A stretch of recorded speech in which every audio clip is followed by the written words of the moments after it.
This is The Hidden Life of Trees by Peter Wolben. We're in Chapter 2, The Language of Trees. According to the dictionary definition, language is what people use when we talk with each other. Looked at this way, we are the only beings who can use language, because the concept is limited to our species. But wouldn't it be interesting to know whether trees can also talk to each other? But how? They definitely don't produce sounds. So there's nothing we can hear. Branches creak as they rub against one another, and leaves rustle. But these sounds are caused by the wind, and the tree has no control over them. Trees, it turns out, have a completely different way of communicating. They use scent. Scent as a means of communication? The concept is not totally unfamiliar to us. Why else would we use deodorants and perfumes? And even when we're not using these products, our own smell says something to other people, both consciously and subconsciously. There are some people who seem to have no smell at all. We are strongly attracted to others because of their aroma. Scientists believe pheromones and sweat are a decisive factor when we choose our partners. In other words, those with whom we wish to procreate. So it seems fair to say that we possess a secret language of scent, and trees have demonstrated that they do as well. For example, 4 decades ago, scientists noticed something on the African savanna. The giraffes there were feeding on umbrella thorn acacias, and the trees didn't like this one bit. It took the acacias mere minutes to start pumping toxic substances into their leaves to rid themselves of the large herbivores.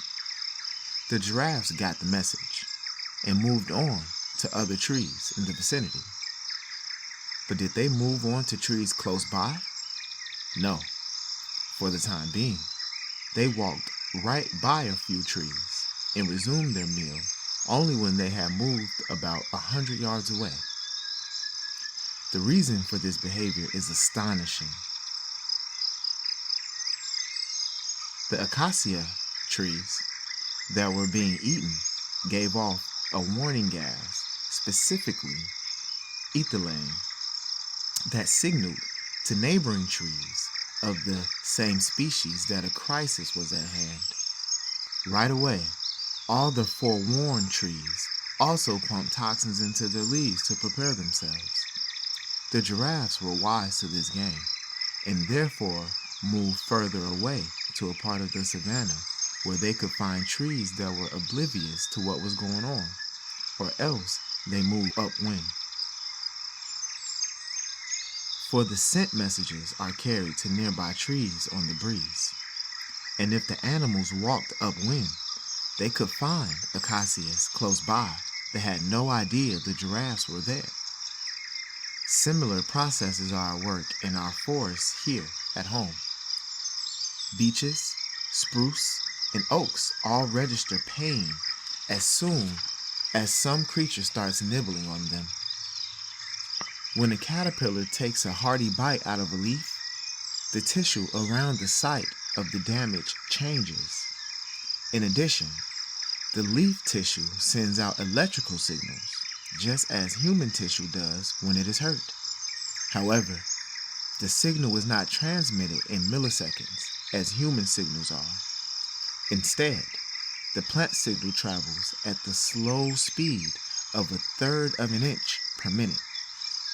Accordingly, it takes an hour or so before defensive compounds reach the leaves to spoil the pest's meal. Trees live their lives in a really slow lane, even when they are in danger. But this slow tempo doesn't mean that a tree is not on top of what is happening in different parts of its structure. If the roots find themselves in trouble, this information is broadcast throughout the tree, which can trigger the leaves to release scent compounds. And not just any old scent compounds, but compounds that are specifically formulated for the task at hand. This ability to produce different compounds is another feature that helps trees fend off attack for a while. When it comes to some species of insects, trees can accurately identify which bad guys they are up against. The saliva of each species is different, and the trees can match the saliva to the insect. Indeed, the match can be so precise that trees can release pheromones that summon specific beneficial predators. The beneficial predators help trees by eagerly devouring the insects that are bothering them. For example, elms and pines call on small parasitic wasps that lay their eggs inside leaf-eating caterpillars. As the wasps' larvae develop, they devour the larger caterpillars bit by bit from the inside out. Not a nice way to die. The result, however, is that the trees are saved from bothersome pests and can keep growing with no further damage. The fact trees can recognize saliva is incidentally evidence for yet another skill they must have. For if they can identify saliva, they must also have a sense of taste. A drawback of scent compounds is that they disperse quickly in the air. Often they can be detected only within a range of about 100 yards. Quick dispersal, however, also has advantages. As the transmission of signals inside the tree is very slow, a tree can cover long distances much more quickly through the air if it wants to warn distant parts of its own structure that danger lurks. A specialized distress call is not always necessary when a tree needs to mount a defense against insects. The animal world simply registers the tree's basic chemical alarm call. It then knows some kind of attack is taking place and predatory species should mobilize. Whoever is hungry for the kinds of critters that attack trees just can't stay away. Trees can also mount their own defense. Oaks, for example, carry bitter, toxic tannins in their barks and leaves. These either kill chewing insects outright, or at least affect the leaves' taste to such an extent that instead of being deliciously crunchy, they become biliously bitter. Willows produce the defensive compound salicylic acid, which works in much the same way. But not on us. Salicylic acid is a precursor of aspirin, and tea made from willow bark can relieve headaches and bring down fevers. Such defense mechanisms, of course, take time. Therefore, a combined approach is crucially important for arboreal early warning systems. Trees don't rely exclusively on dispersal in the air, for if they did, some neighbors would not get wind of the danger. Dr. Suzanne Simard of the University of British Columbia in Vancouver has discovered that they also warn each other using chemical signals sent through the fungal networks around their root tips, which operate no matter what the weather. Surprisingly, news bulletins are sent via the roots, not only by means of chemical compounds, but also by means of electrical impulses that travel at the speed of 1/3 of an inch per second. In comparison with our bodies, it is, admittedly, extremely slow. However, there are species in the animal kingdom, such as jellyfish and worms, whose nervous systems conduct impulses at similar speed. Once the latest news has been broadcast, all oaks in the area promptly pump tannins through their veins. Tree roots extend a long way, more than twice the spread of the crown. So the root systems of neighboring trees inevitably intersect and grow into one another, though there are always some exceptions. Even in the forest, there are loners, would-be hermits who want little to do with others. Can such antisocial trees block alarm calls simply by not participating? Luckily, they can't. For usually, there are fungi present that act as intermediaries to guarantee quick dissemination of news. These fungi operate like fiber optic internet cables. Their thin filaments penetrate the ground, weaving through it in almost unbelievable density. 1 teaspoon of forest soil contains many miles of hyphae. Over centuries, a single fungus can cover many square miles and network an entire forest. The fungal connections transmit signals from one tree to the next, helping the trees exchange news about insects, drought, and other dangers. Science has adopted a term first coined by the journal Nature for Dr. Simard's discovery of the wood wide web pervading our forests. What and how much information is exchanged are subjects we have only just begun to research. For instance, Simard discovered that different tree species are in contact with one another, even when they regard each other as competitors. And the fungi are pursuing their own agendas and appear to be very much in favor of conciliation and equitable distribution of information and resources.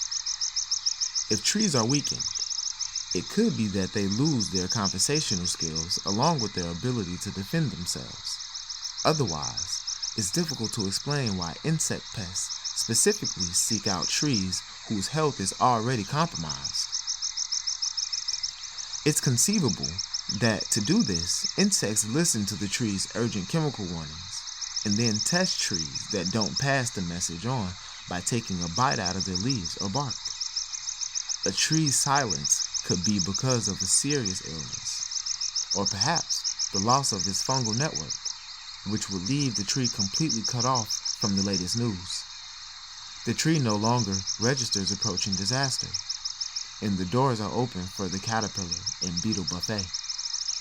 The loners I just mentioned are similarly susceptible. They might look healthy, but they have no idea what's going on around them. In the symbiotic community of the forest, not only trees, but also shrubs and grasses, and possibly all plant species, exchange information this way. However, when we step into the farm fields, the vegetation becomes very quiet. Thanks to selective breeding, our cultivated plants have, for the most part, lost their ability to communicate above or below ground. Isolated by their silence, they are easy prey for insect pests. That is one reason why modern agriculture uses so many pesticides. Perhaps farmers can learn from the forest and breed a little more wildness back into their grain and potatoes so that they'll be more talkative in the future. Communication between trees and insects doesn't have to be all about defense and illness. Thanks to your sense of smell, you've probably picked up on many feel-good messages exchanged between these distinctly different life forms. I am referring to the pleasantly perfumed invitations sent out by tree blossoms. Blossoms do not release scent at random or to please us. Fruit trees, willows, and chestnuts use their olfactory missives to draw attention to themselves and invite passing bees to sate themselves. Sweet nectar, a sugar-rich liquid, is the reward the insects get in exchange for the incidental dusting they receive while they visit. The form and color of blossoms are signals as well. They act somewhat like a billboard that stands out against the general green of the tree canopy and points the way to a snack. So trees communicate by means of olfactory, visual, and electrical signals. The electrical signals travel via a form of nerve cell at the tips of the roots. What about sounds? Let's get back to hearing and speech. When I said at the beginning of this chapter that trees are definitely silent, the latest scientific research casts doubt even on this statement. Along with colleagues from Bristol and Florence, Dr. Monica Gagliano from the University of Western Australia has, quite literally, had her ear to the ground. It's not practical to study trees in the laboratory. Therefore, researchers substitute grain seedlings because they are easier to handle.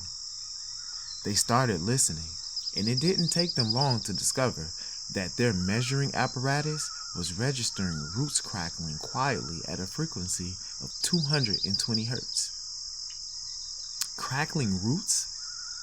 That doesn't necessarily mean anything.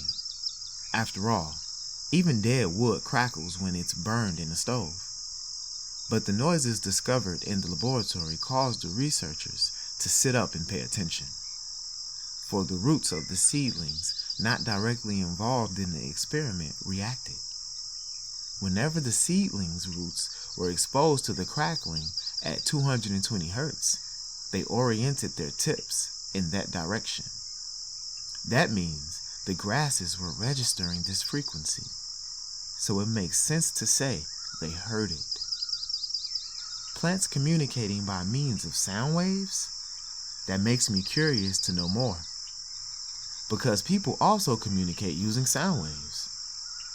Might this be a key to getting to know trees better? To say nothing of what it would mean if we could hear whether all was well with beeches, oaks, and pines, or whether something was up. Unfortunately, we are not that far advanced, and research in this field is just beginning. But if you hear a light crackling the next time you take a walk in the forest, perhaps it won't just be the wind. That's the end of chapter 2.